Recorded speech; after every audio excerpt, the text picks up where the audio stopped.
समजा मी तुम्हाला एक क्वेश्चन विचारला की थिंक अबाउट अ नंबर आणि त्या नंबरला 7ने डिवाइड करा, त्याच्यामध्ये 3 ॲड करा आणि जे काय उत्तर येईल दॅट इज 12. सो तुम्ही जो नंबर अगोदर निवडला होता तो काय होता? What was that number?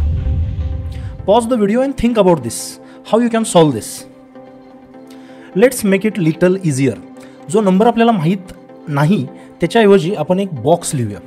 So if I divide this box with 7, add 3 to it, the final answer is 12. Now think about this. What is this box? Let's make it more simpler. त्या बॉक्सच्या ऐवजी I will take a simple letter called as x. We don't know this x but this is our number. हे आपलं target आहे. So will find this x.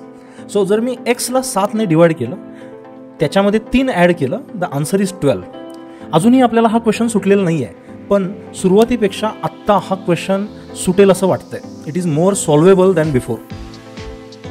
So अशा ज्या काही unknown situations असतात ज्याच्यामध्ये आपल्याला नंबर्स इमॅजिन करता येत नाहीत, अशा वेळेला आपण अशा लेटर्सचा आधार घेतो. We call them as variables. आणि त्यांच्यासोबत आपण जे काही नोन व्हॅल्यूज आहेत, कॉन्स्टंट व्हॅल्यूज,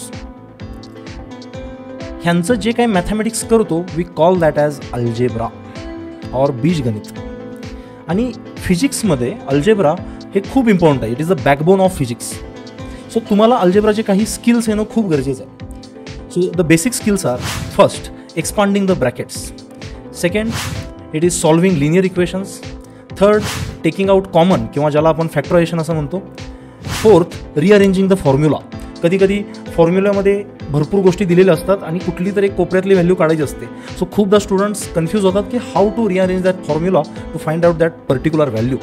किंवा कधी कधी असा प्रॉब्लेम आपल्या समोर येतो की त्याची इक्वेशन आपल्या स्वतःला तयार करावी लागते आणि त्यानंतर ती सोडवावी लागते. So algebra skills for physics ह्या सिरीजमध्ये आपण हे सगळे स्किल्स मास्टर करूया. Stay tuned.